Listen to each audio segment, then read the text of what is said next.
Shalom, bienvenue dans le Seigneur. C'est encore une fois davantage votre frère, Exaucé Mpembe, Fefman, homme de foi. En fait, ce matin, j'aimerais partager une parole à quelqu'un. J'aimerais partager cette parole qui me montre dans les livres d'Hébreux, le chapitre 11, le premier verset. La parole de Dieu déclare: Or, la foi est une ferme assurance des choses qu'on espère et une démonstration de celles qu'on ne voit pas. Il déclare que la foi est une ferme assurance des choses qu'on espère et en fait une démonstration de celles qu'on ne voit pas. Donc dans ces versets, la Bible nous présente la foi sous des aspects. Donc nous allons essayer de décortiquer ce matin. La foi est présentée sous des aspects dans ces versets. Et premièrement, le premier aspect déclare que la foi est une ferme assurance des choses qu'on espère. Et le deuxième aspect, la foi est présentée comme une démonstration des choses qu'on ne voit pas. Et nous allons très rapidement commencer avec le premier aspect qui est une ferme assurance des choses qu'on espère. Donc la foi, bien aimée dans le Seigneur, comme une ferme assurance des choses qu'on espère, a la capacité de te rendre capable d'espérer dans la promesse de Dieu, même si ça durait. Quand je viens de dire que la foi comme ferme assurance te rendra capable de persévérer, d'avoir la patience, même lorsque la promesse de Dieu dure. Donc par là, j'aimerais tout simplement dire que la foi comme ferme assurance te fera croire à la fidélité de celui qui t'a fait la promesse. Ce même c'est que la parole de Dieu est en train de dire dans le livre d'Hébreux, toujours le 11e chapitre et le 11e verset, il déclare que c'est par la foi que Sarah, elle-même, malgré son âge avancé, fut rendue capable d'avoir une postérité. Pourquoi? Parce qu'elle a cru à la fidélité de celui qui a fait la promesse. Donc si nous comprenons ici, la Bible nous présente, dans la vie de Sarah, la Bible nous présente la foi sous les premiers aspects que nous venons de partager. Donc la foi comme ferme assurance des choses qu'on espère. Donc Sarah, c'est parce que Sarah avait espéré à ce que Dieu l'avait promis. C'est ce qui l'a rendu capable à persévérer même avancé en âge. Pour ce, j'aimerais dire à quelqu'un ce matin, même si la promesse de Dieu tarde, utilise la foi comme ferme assurance. Et elle te rendra capable de persévérer, d'avoir la patience, malgré la durée de l'accomplissement de la promesse de Dieu dans ta vie.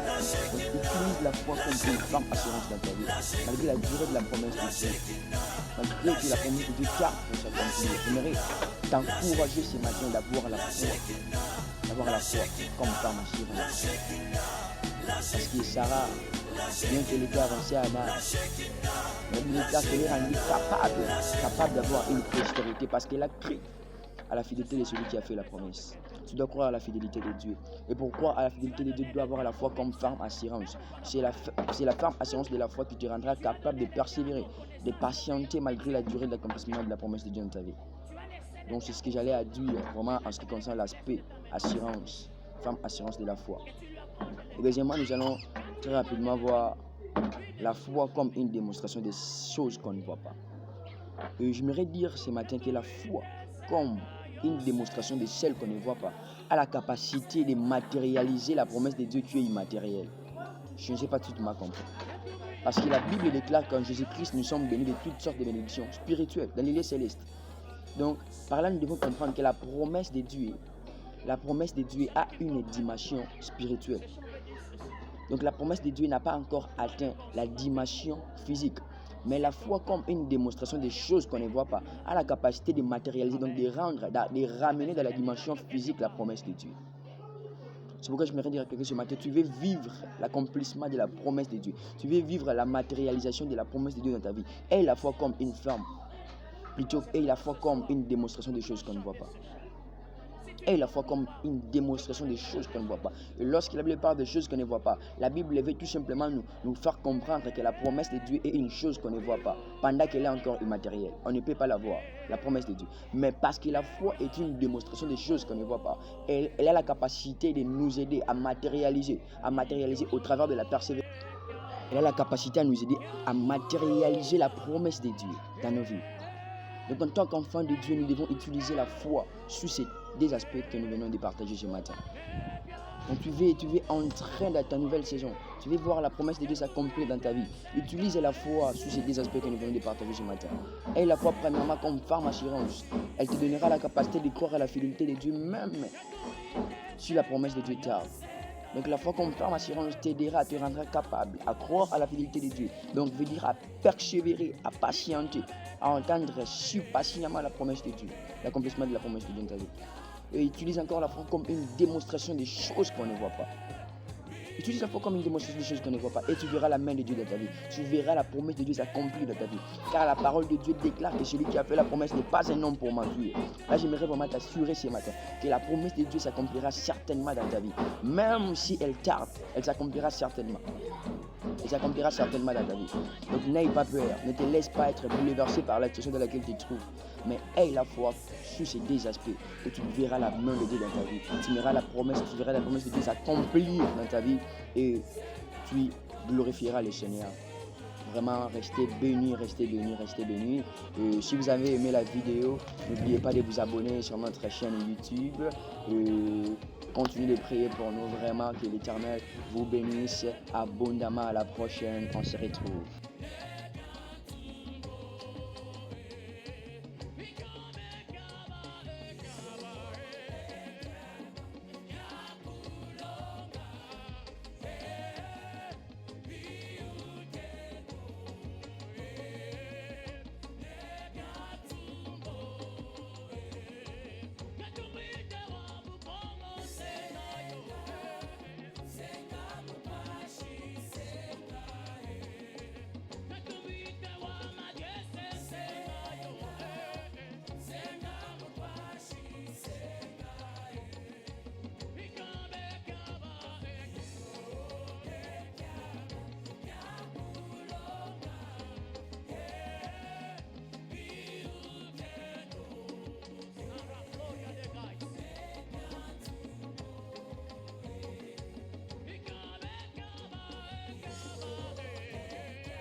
voix, lève ta voix, lève ta voix, lève ta voix.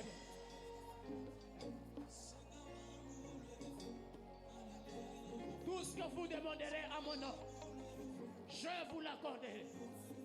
Qu'est-ce que tu peux demander ce soir?